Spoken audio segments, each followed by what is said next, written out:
Добрый день, уважаемые ребята! Сегодня у нас урок по разделу «Хобби» и «Мое увлечение». Да?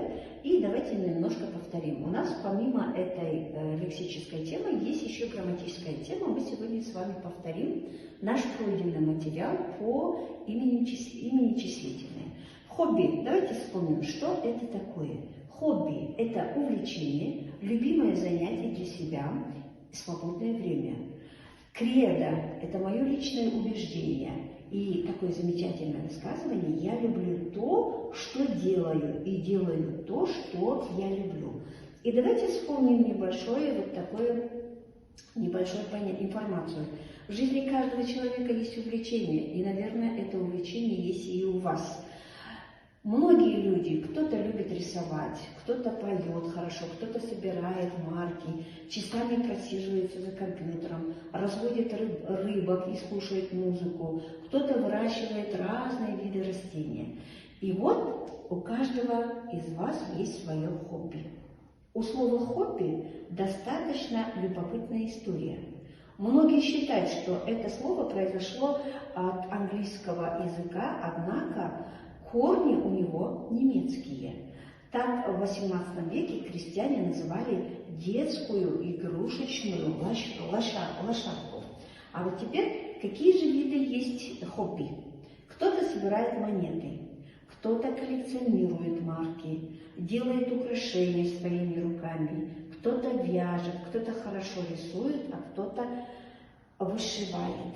И вот существует много видов хобби. То есть на уроке при выполнении задания вы написали маленькое эссе о своем хобби.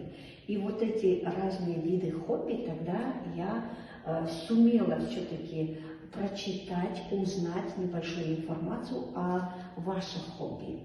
Есть еще, вот теперь смотрите, самая главная грамматическая тема у нас имя-числительные. Так, имя-числительные, как самостоятельная часть речи, делится на два разряда. То есть есть количественные числительные и порядковые числительные. Сегодня мы будем повторять наши сведения, информацию, что такое числительные, как можно различить количественные от порядковых числительных, и мы можем узнать о правописании имен числительных. Вот теперь смотрите. Разряды числительных, они делятся на два разряда. Количественные числительные – это числительные, которые отвечают на вопрос «сколько?». Порядковые числительные – это числительные, которые отвечают на вопрос «который?». И как вы видите здесь, количественные числительные мы еще делим на целые, на дробные и собирательные. И еще разряды числительных по составу. По составу они делятся на простые, сложные и составные. Вы можете здесь прочитать несколько примеров простых, сложных и составных. Чем они будут отличаться, мы сейчас с вами эту информацию будем повторять и закреплять по работе с текстами. Числительные тысячи, миллион, миллиард. Вспомните, пожалуйста, что мы говорили об этих числительных. Они склоняются как существительные третьего склонения или первого, второго. Числительных миллион и миллиард пишется две буквы «Л». То есть это сведение тоже вам знакомо. Теперь дробные числительные. Структура дробных числительных очень разнообразна. Одно простое слово «полтора», одно сложное слово «полтораста». Название дроби, состоящей из количественного числительного, то есть в числителе, и порядкового знаменателя, 2/3, 1/8. При склонении дробных числительных изменяются все их компоненты, а существительные не изменяются. Вот числительные полтора и полтораста имеют две формы – полтора и полторы.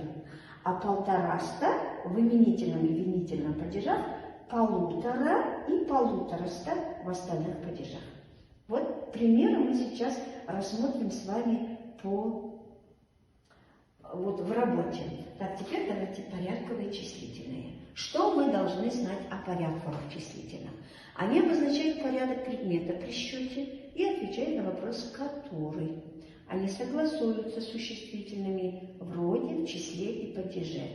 При склонении сложных порядковых числительных от 50 до 80, от 200 до 900 первая часть не изменяется, а вторая приобретает окончание прилагательных. При склонении составных порядковых числительных по падежам изменяется только последнее слово. То есть, таким образом, мы сейчас немножко повторим, что мы должны знать об имени числительных. Так, теперь, помните, вот такая работа у нас была. Вы меня узнаете? Все время мягкий знак у нас спрашивал. И вот в нашем помощнике было «Я люблю мягкий знак» и букву «Ю». Так, теперь небольшая такая памятка. Запомните, в сложных и составных количественных числительных склоняются по падежам все части. То есть вот эта таблица склонения, она будет как бы именно перед вами. Вы сейчас при работе над текстами вы можете опираться на эту памятку. Так, а теперь что мы еще должны помнить? Так, пожалуйста, вот такая еще была у нас информация. Числительное 40, 100, 90 имеют две формы склонения, то есть две падежные формы. Во всех падежах, кроме именительного и винительного, они имеют окончание «а». Будьте внимательны, это тоже будет памятка перед вами. Вот сейчас вы можете все время обращаться к этой памятке. Теперь числительные 1, 2, оба. В русском языке эти числительные во многих случаях немножко предоставляют нам небольшую трудность. Числительные 1 согласуются с существительными в роде, в числе и падеже. Вы можете просмотреть еще и вот на этом слайде. То есть числительные 1, 2, оба, они используются с существительными мужского рода и среднего рода, но только в среднем роде числительные 1. А числительные 1, 2, обе, они используются с существительными женского рода. Так, и еще, теперь смотрите, правописание имен числительных.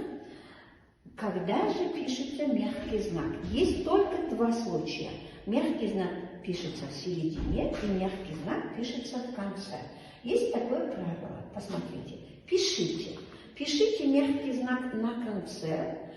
У числительных от 5 до 20 и 30. А мягкий знак пишите в середине.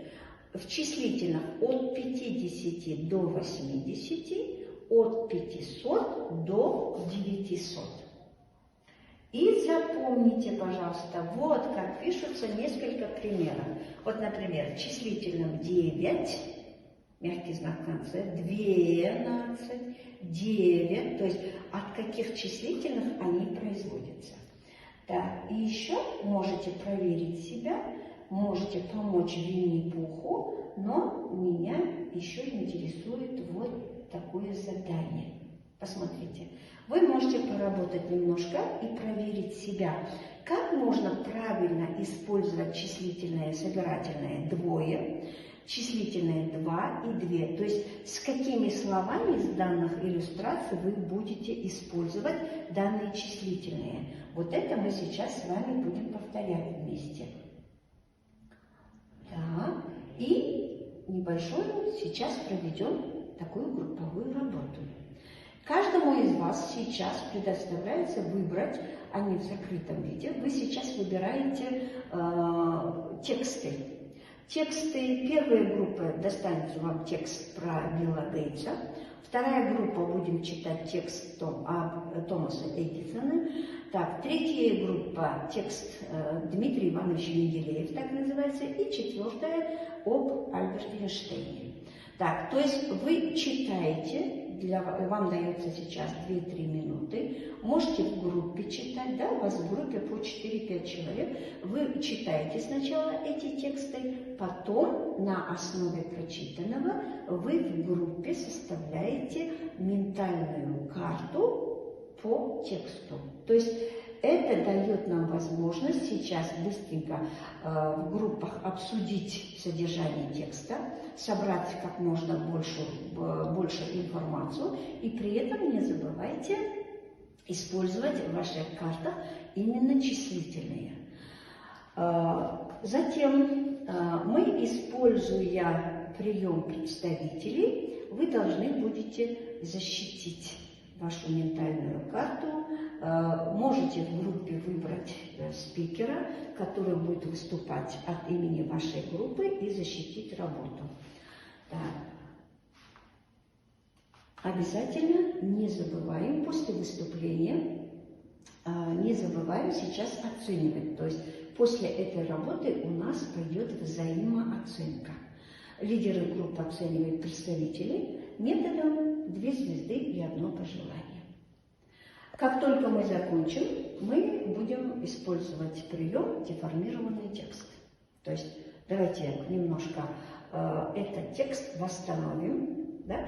Потому что мы должны на месте пропуска, мы должны будем использовать именно ту информацию, которую мы с вами повторили об имени числительных, и на месте пропусков постараемся использовать числительные уже прописью, ребята. Не цифрой пишем, а прописью. Так. Опять же взаимооценка, то есть мы уже в парах проверяем эту работу, опираемся на таблицу склонения составных и количественных числительных и оцениваем методом 1 минута. Так. И закрепляем наш урок, используя прием «Диалог с великим». То есть, какой бы вопрос хотели вы задать по теме сегодняшнего урока, и кому из великих людей вы бы хотели задать вопрос. Так. И для обсуждения я хочу вам задать такой вопрос. Что удивило вас больше всего в увлечениях великих людей? Почему? И рефлексию проведем. Что я узнал в своей группе? Ответьте на данный вопрос, что я узнал у других групп, и я свой голос отдаю вот в какой-то группе. Спасибо за внимание. Урок окончен. До свидания.